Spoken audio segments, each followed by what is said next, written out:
mereka ni adalah satu hari mengeluarkan produk tersebut dengan harga yang kita kawal.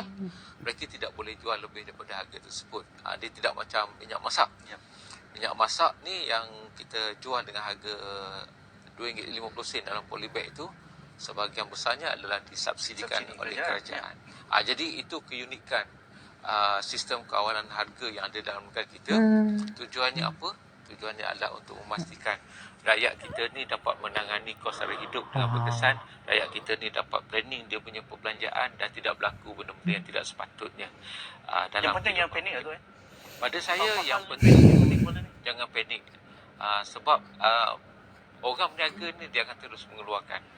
Sekiranya mereka sekiranya mereka tidak produce gula ni, macam mana mereka nak menanggung kos operasi dan sebagainya.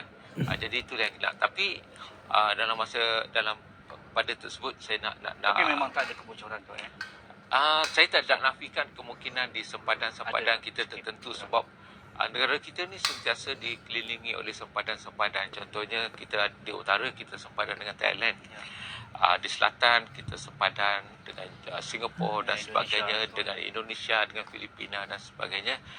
Mungkin juga berlaku sedikit sebanyak penyeludupan ni. Itu kita tidak boleh nafikan sama ada secara tradisional ataupun secara sindiket. Tapi itulah yang saya nak pesan. Rakyat kita janganlah terlibat menjadi dalang ataupun menjadi sebahagian daripada perkara-perkara tersebut. Adalah tidak adil untuk kita melihat barang-barang kawalan kita, minyak masak, tepung, gula dan sebagainya berada di luar negara, tetapi dalam negara kita ada masalah. Jadi saya rasa perkara tersebut sangat tidak adil kepada negara kita. Apatah lagi sekiranya item-item yang diseludup keluar tersebut terpaksa ditanggung subsidinya oleh kerajaan. Jadi itu semua duit kita, itu semua duit rakyat yang perlu kita pertimbangkan secara serius. Apa pesanan Datuk pada penonton di luar sana jika mereka ada aduan ke nak hubungi siapa dan sebagainya, Datuk? Ya, saya terima kasih Tuan Nazri. Yang ni detik yang saya tunggu-tunggu jugalah. Sebabnya saya dapati kebanyakan daripada masyarakat kita ni, apabila mereka melihat sesuatu insiden ni, mereka akan segera menularkan sama ada di sosial media dan sebagainya. Apabila kita terlalu cepat menularkan kepada sosial media, terutamanya apabila sesuatu premis tersebut melakukan kesalahan. Contohnya macam tadilah mereka membuat menjual mahal contohnya, ataupun mereka mengenakan syarat jualan contohnya. Jadi kadang-kadang apabila kita pergi, benda tu bukti dah dihapuskan. Itu satu.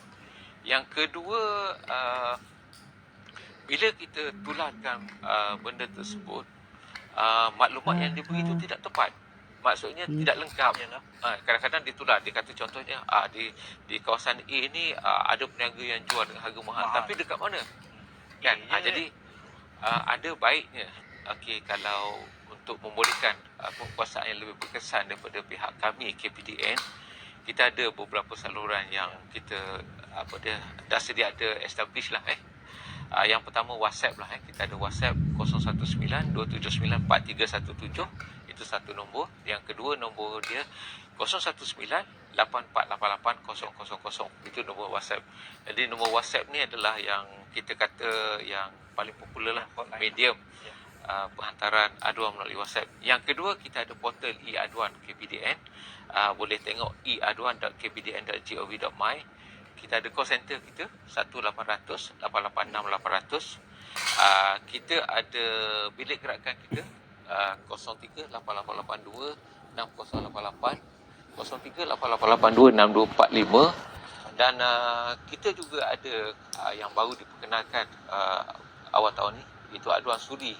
Dia boleh scan saja aduan mereka di tempat-tempat tertentu tu, terus aduan tersebut sampai kepada mereka.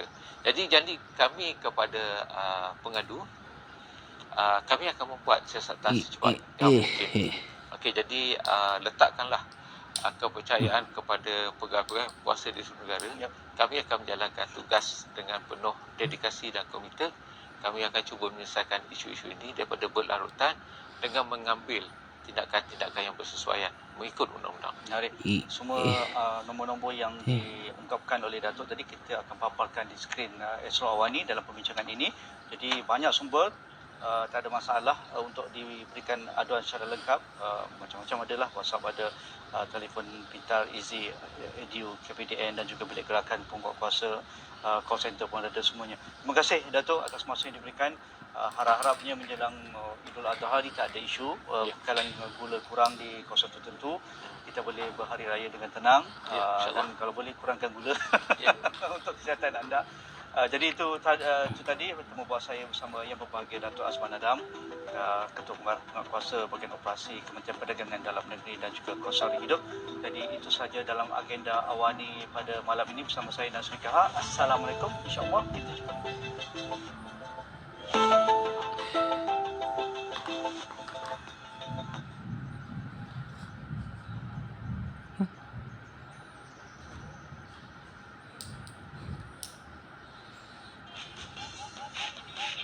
Itu bukan cara nak nyanyi, adik. Gillette Flexify. Kepala fleksibel. Cukup sekali, terus licin. Cukup sekali, terus licin, tak kecoh. Gillette Flexify.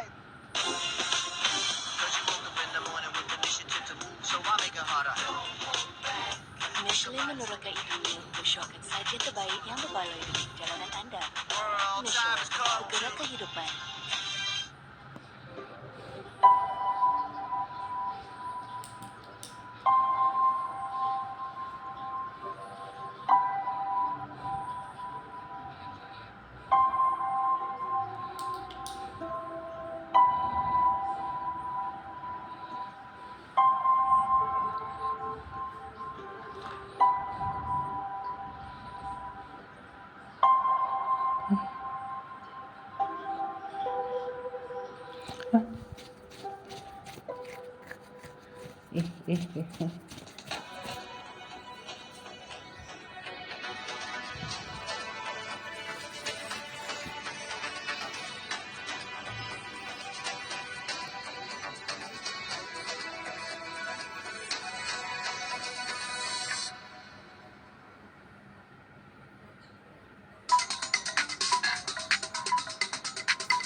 Salam sejahtera dan salam hormat, anda bersama saya Nik Senyambar dan ini Awani Ponyo. Berikut tumpuan utama kita malam ini. Mahkamah The Hague tolak tuntutan kumpulan Sulu. Sesi libat urus harmonikan peranan negeri dan persekutuan. Beri laluan empangan bakun, penduduk tuntut wang pampasan tanah 1.7 juta ringgit.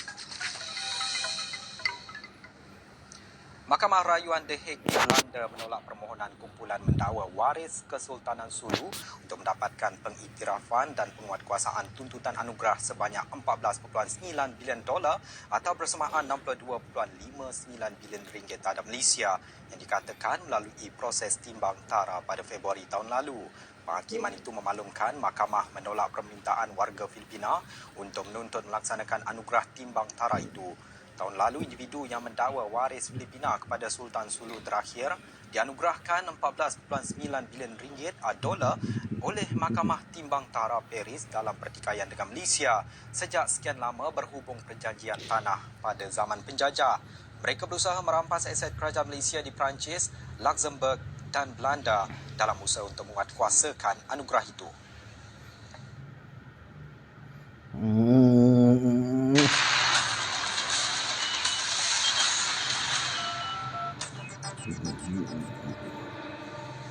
Keputusan oleh Mahkamah Rayuan The Hague memihak kepada Malaysia dalam kes Sulu adalah satu kemenangan penting buat kerajaan Malaysia.